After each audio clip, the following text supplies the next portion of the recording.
ശ്രോതാക്കൾക്ക് നമസ്കാരം. വിദുര മൈത്രേയ സംവാദമാണ് നാം കേട്ടുകൊണ്ടിരിക്കുന്നത്. ഇന്നത്തെ ചിന്താഭാഗമായ തൃതീയം 6-ാം അധ്യായത്തിൽ വിരാട് സ്വരൂപോൽപത്തിയെയാണ് വർണ്ണിക്കുന്നത്. മൈത്രേയ മുനി പറയുന്നു: ഇതി താസാം സ്വശക്തീനം സതീനാമസമേത്യ സ പ്രസുപ്തലോകതന്ത്രാണം നിശാമ്യഗതിമീശ്വര കാലസംജ്ഞാം തഥാ ദേവീം ബിഭ്രച്ഛക്തിമുരുക്രമ ത്രയോവിംശതി തത്വാനം ഗണം യുഗവദാവിശൽ. ആ സർവേശ്വരൻ ഇപ്രകാരം കൂടിച്ചേരാതെ നിലകൊള്ളുന്നവയും പൂർണ്ണതയിൽ എത്താത്തതുമായ വിശ്വനിർമ്മാണ കൗശലത്തോടുകൂടിയവയുമായ മഹത്തത്വ ദേവതകളുടെ നില കണ്ടിട്ട് പ്രകൃതി ശക്തിയെ ധരിച്ചുകൊണ്ട് 23 തത്വങ്ങളുടെ സമൂഹത്തെ ഒരേ സമയത്ത് ആവേശിച്ചു. പ്രകൃതിയെ ധരിച്ചുകൊണ്ട് 23 തത്വങ്ങളെ ഒന്നിപ്പിച്ച് ഈശ്വരൻ തൻ്റെ ലീല ആരംഭിച്ചു. മഹത്തത്വം, അഹങ്കാരതത്വം, 5 തന്മാത്രകൾ, 5 ഭൂതങ്ങൾ, 10 ഇന്ദ്രിയങ്ങൾ, മനസ്സ് എന്നിവ ചേർന്നാണ് 23 തത്വങ്ങൾ. സോനുപ്രവിഷ്ടോ ഭഗവാൻ ശ്രേഷ്ഠാരൂപേണ തങ്കണം ഭിന്നം സംയോജയാമാസ സുപ്തം കർമ്മപ്രബോധയൻ.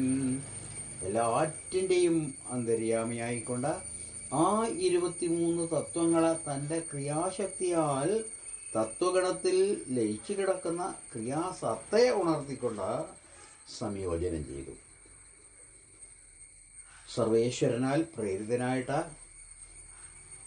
ആ 23 തത്വങ്ങളുടെ സമൂഹം സ്വകീയമായ അംശങ്ങളെ ഉപയോഗിച്ച് വിരാട് സ്വരൂപത്തെ ജനിപ്പിച്ചു. വിശ്വകാരണങ്ങളായ മഹദാദി തത്വങ്ങളാൽ ഈശ്വരാനുപ്രവേശമുണ്ടായപ്പോൾ അവ ഒത്തിണങ്ങുകയും അതിൻ്റെ അംശങ്ങൾ ചേർന്ന് വിരാട് എന്ന സമഷ്ടി ശരീരമായി പരിണമിക്കുകയുമാണുണ്ടായത്. സർവ വ്യഷ്ടി ശരീരങ്ങളും ഇതിൽ സൂക്ഷ്മഭാവേന ചേർന്നിരിക്കുന്നു. ഹിരണ്മയ സപുരുഷ സഹസ്ര പരിവത്സരൻ ആണ്ടകോശ ഉവാസാപ്സു സർവസത്വോപബൃംഹിത. തിളങ്ങിക്കൊണ്ടിരിക്കുന്ന ആ അധിപുരുഷൻ, ആ വൈരാജൻ, തന്നിലൊതുങ്ങിയ സകല ജീവന്മാരോടും കൂടി കാരണജലത്തിൽ ബ്രഹ്മാണ്ഡമധ്യത്തിൽ 1000-ഓളം ആണ്ടുകൾ വസിച്ചു. സവൈ വിശ്വസൃജാം ഗർഭോ ദേവകർമാത്മശക്തിമാൻ വിബഭാജാത്മനാത്മാനമേകധാ ദശധാ ത്രിധാ. വിശ്വോൽപത്തിക്ക് കാരണമായ തത്വങ്ങളുടെ വിഖ്യാതമായ വിരാട് സ്വരൂപം ദേവശക്തി, ക്രിയാശക്തി, ആത്മശക്തി എന്നിവയോട് ചേർന്നിരുന്ന തൻ്റേതായ സ്വരൂപത്തെ തന്നാൽ തന്നെ 1-ആയും 10-ആയും 3-ആയും വിഭജിച്ചു. ഈ വിരാട് സ്വരൂപം സകല വ്യഷ്ടി ശരീരങ്ങളുടെയും സ്വരൂപമാണ്. പരമാത്മാവിൻ്റെ അംശമാണ്. ആദിയിലുണ്ടായ അവതാരമാണ്. എല്ലാ ചരാചരങ്ങളിലും പ്രതിഭാസിക്കപ്പെടുന്നതുമാണ്. വിരാട് സ്വരൂപത്തെ 1, 10, 3 എന്നിങ്ങനെ വിഭജിക്കപ്പെട്ടതായി സൂചിപ്പിച്ചുവല്ലോ. സാധ്യാത്മസാധിദൈവശ സാധിഭൂത ഇതി ത്രിധാ വിരാട് പ്രാണോ ദശവിധ ഏകധാ ഹൃദയേന ച. ശ്രദ്ധിക്കണേ, ദേവശക്തി എന്നത് ഹൃദയാവച്ഛിന്നമായ ജ്ഞാനശക്തിയാണ്. അത് ഒന്നേ ഉള്ളൂ. ജ്ഞാനസ്വരൂപനായ വിരാട് സ്വരൂപൻ ഏകനായി നിലകൊള്ളുന്നു. പ്രാണശക്തിയായ ക്രിയാശക്തി, പ്രാണൻ, അപാനൻ, വ്യാനൻ, ഉദാനൻ, സമാനൻ എന്നിങ്ങനെയും നാഗൻ, കൂർമൻ, കൃകലൻ, ദേവദത്തൻ, ധനഞ്ജയൻ എന്നിങ്ങനെയും ഉള്ള പേരുകളാൽ ആകെ 10 വിധത്തിലുണ്ട്.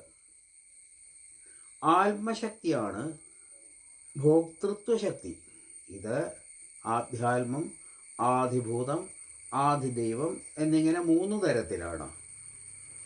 ഐന്ദ്രിയം, പാഞ്ചഭൗതികം, ഇന്ദ്രിയാധിഷ്ഠാന, ദേവതാപരം എന്നും ഇവയെ പറയും. സ്മരൻ വിശ്വസൃജാമീശോ വിജ്ഞാപിതമധോക്ഷജ വിരാജമതവത്സ്വേന തേജസൈഷാം വിവർത്തയേ. സർവേശ്വരൻ ഇന്ദ്രിയങ്ങൾക്ക് വിഷയീഭവിക്കുന്നില്ല. മഹദാദി തത്വങ്ങളുടെ അഭ്യർത്ഥനയെ മാനിച്ച് വിരാട് പുരുഷ രൂപത്തെ ചിൽശക്തി കൊണ്ട് സങ്കല്പിക്കുകയാണുണ്ടായത്. പിന്നീട് ആ വിരാട് സ്വരൂപത്തിന് എത്രയെല്ലാം ഭിന്നങ്ങളായ ആസ്പദങ്ങൾ ഉണ്ടായോ അവയും വ്യക്തമാക്കാം എന്ന് ഉദ്ദേശിച്ചുകൊണ്ട് വിവിധ അവയവങ്ങളുടെ ആവിർഭാവത്തെ വർണ്ണിക്കുന്നതാണ് 13 മുതൽ 26 വരെയുള്ള ശ്ലോകങ്ങൾ. വക്രം, രസനേന്ദ്രിയം, ഘ്രാണേന്ദ്രിയം, ചക്ഷുസ്, ചർമ്മം, ശ്രവണേന്ദ്രിയം, മേഢ്രം, ഗുദം, കരചരണങ്ങൾ എന്നിങ്ങനെ രൂപപ്പെട്ട അവയവഘടനയെയും അവയുടെ പ്രവർത്തനങ്ങളെയും അവ ഏതേത് കാര്യങ്ങൾക്ക് പ്രാപ്തമാണെന്ന വസ്തുതയെയും ഈ ഭാഗത്ത് വർണ്ണിച്ചു. മനസ്സ്, മനോവൃത്തി, ആത്മാവ്, ജീവൻ്റെ കർത്തവ്യം എന്നിവ 25-26 എന്നീ ശ്ലോകങ്ങളിൽ വ്യക്തമാക്കി. സത്വഞ്ചാസ്യ വിനിർഭിന്നം മഹാന്ധിഷ്ണ്യമുപാവിശത് ചിത്തേനാംശേനേനാസൗ വിജ്ഞാനം പ്രതിപദ്യതേ. ഈ വിരാട്ടിന് വ്യക്തീഭവിച്ച ചിത്തത്തെ ആസ്പദമാക്കിക്കൊണ്ട് ബ്രഹ്മാവ് ചേതനയാവുന്ന ശക്തിവിശേഷത്തോടുകൂടി ഉപവേശിച്ച് അതുകൊണ്ട് ഈ ജീവൻ വിശേഷജ്ഞാനത്തെ പ്രാപിക്കുന്നു. വിരാട്ടിൻ്റെ ശിരസിൽ നിന്ന് സ്വർലോകവും, പാദങ്ങളിൽ നിന്ന് ഭൂലോകവും, നാഭിയിൽ നിന്ന് അന്തരീക്ഷലോകവും ഉത്ഭവിച്ചു. സത്വാദി ഗുണങ്ങളുടെ പരിണാമം കൊണ്ടാണ് ദേവാദി ജീവഗണങ്ങൾ ഉത്ഭവിച്ചത്. ആത്യന്തികേന സത്വേന ദിവം ദേവാ പ്രഭേദിരേ ധനാൻ രജസ്വഭാവേന പണയോ യേ ച ദാനനു താർത്തീയന സ്വഭാവേന ഭഗവന്നാഭിമാശ്രിത ഉഭയോരന്തരം വ്യോമ യേ രുദ്ര പാർഷദാംഗണ. വർദ്ധിച്ച സത്വഗുണം കൊണ്ട് സ്വർലോകത്തിലെ ദേവന്മാരും രജോ ഗുണാധിക്യത്താൽ ഭൂലോകത്തിലെ മനുഷ്യരും അവരെ അനുസരിച്ചുള്ള ചില മൃഗാദികളും പ്രാപിച്ചു. മൂന്നാമത്തേതായ താമസ ഗുണത്തെ സംബന്ധിച്ചുള്ള സ്വഭാവം രുദ്രപാർഷദന്മാരായ ഭൂത പിശാചാദികൾ അന്തരീക്ഷത്തെ പ്രാപിക്കാൻ ഇടവരുത്തി. അല്ലയോ കൗരവശ്രേഷ്ഠ, മുഖത്തോ വർത്തത ബ്രഹ്മപുരുഷസ്യ കുരുദ്വഹ യസ്തൂന്മഹത്വാൽ വർണ്ണാനാം മുഖ്യോ ഭൂൽ ബ്രാഹ്മണോ ഗുരു. വിരാട് പുരുഷൻ്റെ മുഖത്ത് നിന്ന് വേദം ഉണ്ടായി. അത് അഭ്യസിപ്പിക്കുന്നതിനായി ബ്രാഹ്മണർ നിയുക്തരായി. മുഖത്ത് നിന്ന് ഉത്ഭവിച്ചതിനാൽ വർണ്ണങ്ങളിൽ അവർ ഒന്നാമത്തേതുമായി. പരിപാലനം എന്ന ധർമ്മം വിരാട് പുരുഷൻ്റെ ബാഹുക്കളിൽ നിന്ന് പ്രവൃത്തമായി. ആ ധർമ്മത്തെ അനുസരിക്കുന്നതിനായി ക്ഷത്രിയനും അക്രമകാരികളുടെ ഉപദ്രവത്തിൽ നിന്ന് സമുദായങ്ങളെ രക്ഷിക്കുകയും ക്ഷത്രിയധർമ്മമത്രേ. വിരാട് പുരുഷൻ്റെ ഉരുക്കളിൽ നിന്നാണ് വൈശ്യൻ്റെ ഉത്ഭവം. ജനങ്ങൾക്ക് ഉപജീവനദ്രവ്യം നേടിക്കൊടുക്കലാണ് വൈശ്യൻ്റെ കർത്തവ്യം. പാദങ്ങളിൽ നിന്ന് ശുശ്രൂഷ ധർമ്മപരിപാലനത്തിനായി ശൂദ്രൻ്റെ ഉൽപ്പത്തിയുമുണ്ടായി. ഇങ്ങനെ ചാതുർവർണ്ണ്യത്തിൻ്റെ ഉൽപ്പത്തിയും സംക്ഷേപിച്ച് വർണ്ണിച്ച് കേൾപ്പിച്ചു. ഇങ്ങനെ സർവേശ്വരനിൽ നിന്ന് പിറന്ന ബ്രാഹ്മണാദി 4 വർണ്ണങ്ങളിലുള്ളവർ സഹജ കർമ്മങ്ങളോടുകൂടി ആരിൽ നിന്ന് ഉണ്ടായോ ആ സർവേശ്വരനാകുന്ന സ്വന്തം ഗുരുവിനെ അന്ധക്കരണശുദ്ധിക്ക് വേണ്ടി ശ്രദ്ധയോടെ താങ്കൾക്ക് വിധിച്ച ധർമ്മം നിറവേറ്റിക്കൊണ്ട് ആരാധിക്കുന്നു.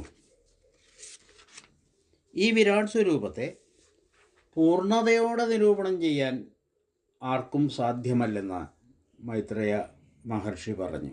കാരണം അത് കാല കർമ്മ ആത്മസ്വരൂപമായ ഈശ്വരൻ്റെ യോഗമായ വൈഭവത്താൽ ജൃംഭിതമാണല്ലോ.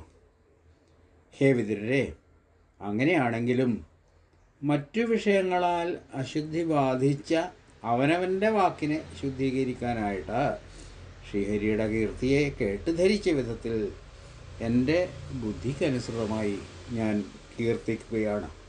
ശ്രീഹരിയുടെ കഥ കേൾക്കുന്നത് കാതിന് പുണ്യമാണല്ലോ. പരമാത്മാവായ ശ്രീഹരിയുടെ മഹാത്മ്യം ആദികവിയായ ബ്രഹ്മദേവൻ തൻ്റെ തപോയോഗം വന്ന അന്ധക്കരണത്താൽ ലോകർക്ക് വേദ്യമാക്കി തന്നു. ഭഗവാന്റെ മായ ഭഗവാന് തന്നെ മോഹജനകം എന്നിരിക്കെ മറ്റുള്ളവരുടെ കാര്യം പറയേണ്ടതില്ലല്ലോ. യതോ പ്രാപ്യ നിവർത്തന്തേ, യാതൊരുവനിൽ ചെന്നെത്താതെ അഹന്തത്വത്തിൻ്റെ അധിഷ്ഠാതാവായ രുദ്രനും മറ്റ് ഇന്ദ്രിയാധിഷ്ഠാന ദേവഗണങ്ങളും പിന്തിരിയുന്നുവോ, തസ്മൈ ഭഗവതേ നമഃ, ആ സർവേശ്വരനായിക്കൊണ്ട് നമസ്കാരം. കാല കർമ്മ സ്വഭാവങ്ങളാകുന്ന ശക്തിത്രയത്തോട് ചേർന്നിരിക്കുന്ന മായയുടെ ഗുണങ്ങളിലൂടെ ഭഗവാൻ വിശ്വത്തെ പ്രകാശിപ്പിച്ച പ്രകാരമാണ് മൈത്രേയ മഹർഷിയുടെ വാക്കുകളിലൂടെ നമുക്ക് കേൾക്കാൻ കഴിഞ്ഞത്. വിശ്വകാരണമായ ഭഗവൻ മഹാത്മ്യത്തെ പൂർണ്ണമായി അറിഞ്ഞു പറയുവാൻ ആരാലും സാധ്യമല്ല. ബ്രഹ്മരുദ്രാദികൾക്ക് പോലും, ഭഗവാന് പോലും അത് അജ്ഞാതം എന്ന് പറയുന്നു. ഈശ്വര മഹിമ അറിവാകയില്ലെന്ന് അറിയുക തന്നെ, അത് തന്നെയാണ് യഥാർത്ഥമായ ഈശ്വരജ്ഞാനം എന്ന് മൈത്രേയ മുനി വ്യക്തമാക്കുന്നു. അങ്ങനെ വിരാട് സ്വരൂപ മാഹാത്മ്യം അടങ്ങുന്ന തൃതീയ സ്കന്ധത്തിലെ 6-ാമത്തെ അധ്യായത്തിൻ്റെ സാരസംഗ്രഹം ഭക്തജനങ്ങൾക്കായി ഭഗവത്പാദങ്ങളിൽ സമർപ്പിക്കുന്നു. സർവത്ര ഗോവിന്ദനാമ സങ്കീർത്തനം. ഗോവിന്ദ ഗോവിന്ദ.